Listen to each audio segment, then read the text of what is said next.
Hello YouTube, I'm your Huckleberry, and this tiny little knife here is the Kershaw Cinder. Tiny little box cutter slash bottle opener there. All right, let's get into some specs. Here we have a 4-inch overall length. That's right, a 4-inch overall length. I told you it was tiny. A 1.3 inch blade length, and it's coming in at 0.09 inch thickness there.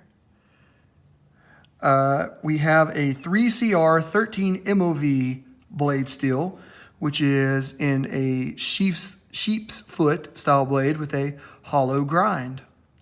The scales here are what make it really interesting to me. They're copper, which is really nice. I love copper. I love copper things.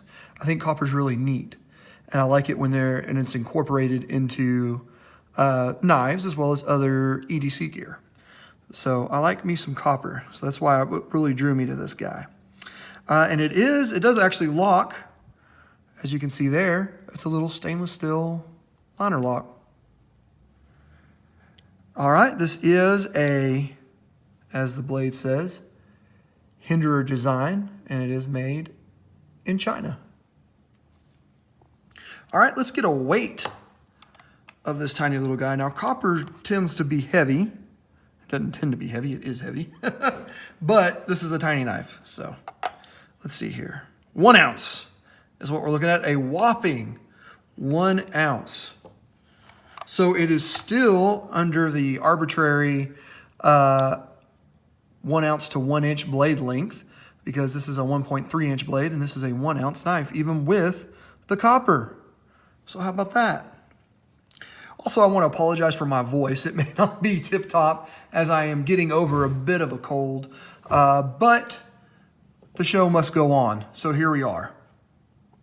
All right, let's do some size comparisons for this tiny little guy. And we, of course, have to compare it with the other copper knife that I have. Also from Kershaw, the Natrix.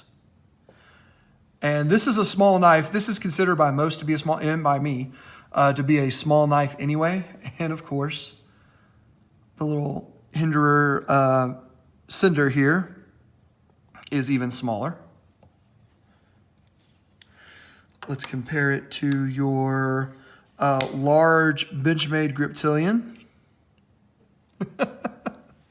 So there you go. Yes, it is very, very small. When it is fully opened, it still fits inside of the handle there of the Griptilian. Here it is against the Spyderco Paramilitary 2. As you can see there. And again, you can do the whole, it fits inside of it. It almost fits inside of the blade. Okay. Okay, let's get ridiculous. Let's compare it to the Paraxis, which is bigger than the Griptilian and the PM2. And there you go there. This one, it can fit inside of the blade. Look at that. It is tiny compared to the Paraxis here. So there's that. And how about something pretty special that came in recently? The Spyderco Shaman, however you want to call it. This is the Blade HQ exclusive with the Jade G10 and M4 steel. Look at that. And again, it is it is tiny compared to the Shaman. All right. Review on that coming up, by the way. So here we go. Now this is meant to be just a little keychain knife, a little box cutter, you know, a little package opener, you know, that's it. This is not your hard use, heavy duty folding knife. No, it is meant to, you know, either go on the keychain or You can put a lanyard through there and maybe carry it in the, fifth pocket of your jeans. There, the coin pocket, whatever you want to call it. And that's about it. That's what it's meant to do. Is just be a little package opening knife. And in that capacity, it works very well. I quite enjoy, I carry this knife. I don't carry it on my keychain because I have a lot of stuff on my keychain already. So what I do is I just put this in the coin pocket of my pants. And it just rides in there. And if, I get a package or something that I don't want to, take out, say the shaman for, because there may be some people who are uncomfortable around knives, or just not in a knife-friendly environment. You can take this guy out, and this guy, especially with the copper, I think the copper adds to the non-threateningness of it. It is non-threatening. There should be no one who is ever threatened by a cinder, no matter what environment you're in, office or otherwise. A cinder is non-threatening, which makes it useful, quite honestly, because there are just some people who are uncomfortable around knives. If I pull this out, this big guy, there are going to be people who are uncomfortable around that. It's big. It's kind of, it's a little bit loud with these jade scales here. It's noticeable. Or if I pull out the Paraxis, these larger knives, there are some people who are going to be threatened by that. And because some people are just going to be threatened. If we get right down to it, they're just going to be, these are tools, right? We know these are tools. But there are some people who see them as deadly death machines or something. But they're not. But anyway, a lot of times it's just better to avoid all of that and pull this guy out and open your box or your package, or, cut whatever it is, your light cutting task. Use this and, get the job done in a non-threatening manner. So that's kind of the first, that's kind of the overall philosophy, I guess you could say, behind this knife. Is that's what it's meant to do. Be just a little package opener, basically. And you get the added bonus of a bottle opener, which is always nice. If you're someone who, drinks out of the glass bottles, who need to pop the top, that's there for you. So that's nice. And so getting into the pros and cons here a little bit, that was kind of just the philosophy of use there, I guess. But the pros and cons, the first pro is copper. I love copper. And you may be someone who doesn't like copper or materials like that will gather patina, copper, brass, what have you. But I am someone who loves them. I love that they get a patina. As you can see here, this is much shinier than this because this is newer than this. I've had this for a little while, used this a bit. And you can see it's a little bit dull, it's starting to develop a patina. I enjoy that because then it makes it kind of personal to you, right? It makes it more your knife when you have your own personal patina on there, because that's due to your hands, and it just makes it a little more personal, and I like it. I like copper. It did come sharp out of box. It is a thin knife, of course. It's tiny, but it is thin, and it does cut very, very well. It excels in cutting and slicing and opening up those packages. This knife excels because it came with a nice edge out of the box, a nice sharp edge. And actually, you know what? It's a decent size. I can get about 3 fingers on there when I choke up, which is all you need. And you can even come back here a little bit and do some work. But when you kind of go all the way up on it like you're supposed to, in my extra large hands, I still get, 3 fingers on it, which is all you need, because you're not heavy dutying this guy, if that's a word. You're not using this for heavy duty work. You're using this for very light work. And so you get a decent grip on it. It's a decent size. A couple of downsides, yes, the downside to it is I think it needs some jimping underneath there, right there. Because it's meant to be held kind of like this, where you choke up. And honestly, it probably needs some jimping up here too, but you do get kind of a nice dip, which kind of offsets that, and your thumb kind of rests in there real nice. But I would like to see some jimping on the underside there, so that just in case, again, this is not a hard use knife. Please do not use this hard. Use this to open your packages. But anyway, I think everybody knows that, but I'm just going to stress that.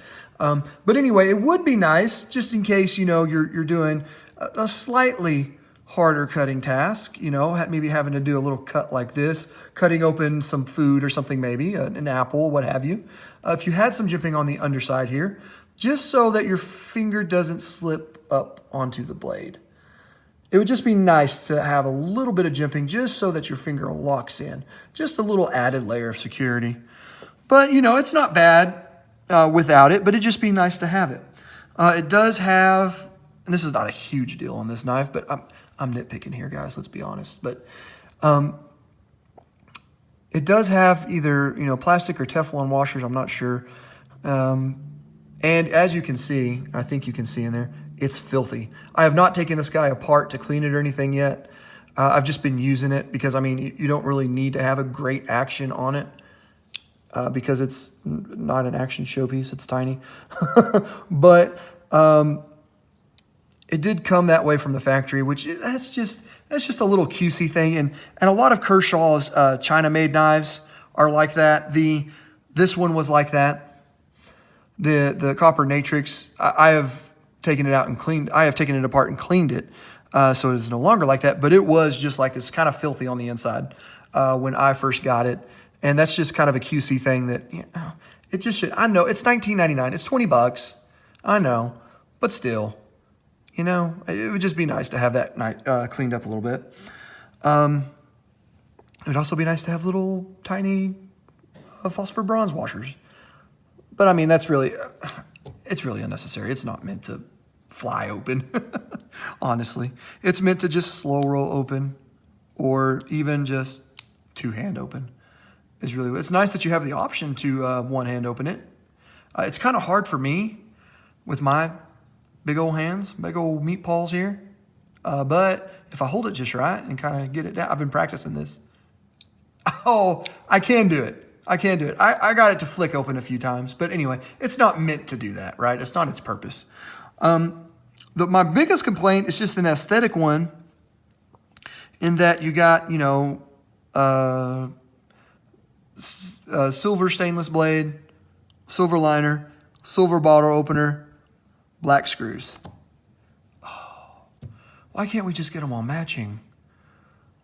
Why couldn't we just get stainless screws there?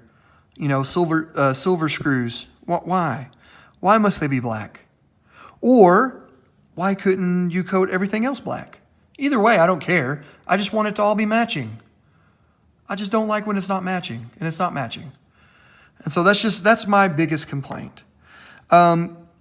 Overall, this is a nice little knife. It's a nice little box cutter. Nice little package opener. That's what it's meant to do. It's meant to do that and pop tops.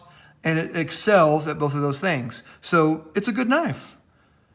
It's a good knife. It's not going to replace, you know, your main carry, you know, whatever it may be, because it just can't do what these knives can do. But it's sheeple. It's sheeple friendly, and it's cool with the copper, and it's $20. So I mean, you really can't go wrong with it. It excels at what it's meant to do. It's copper. It's $20. Bam, done. It's a good knife. It's a good package cutter. That's what it is. All right, guys. This is highly recommended. Go ahead and get you one if you enjoy copper. They do make some without copper too. So if you're not a fan of copper, but you do like the Cinder, they have Cinders that are not copper. So you can get one of those. All right, guys. That's going to do it for this review here of the Kershaw Copper Cinder. If you enjoyed this review, give me a thumbs up. If you did not, feel free to give me a thumbs down. It's okay. But let me know down in the comments what you liked, what you didn't like. If you have any questions or just general comments, hey man, good job. I always appreciate that. Or hey man, you suck. I don't appreciate that, but I accept it. And I enjoy interacting with you guys. So don't be afraid to write down a comment there. I read all of those. I get back to all of those. I enjoy interacting with you guys. And whatever you do, go ahead and hit that subscribe button and the little notification bell so that you know when my videos come out. And because I have a lot of knives and other gear that will be coming up here shortly, including this guy here. Spoiler alert, I love it. If you don't want to wait for the review, I love it. I love it. But that will be coming up, as well as many, many others. So that'll do it for this one, guys. Thank you very much for watching, and I will see you on the next one. Bye.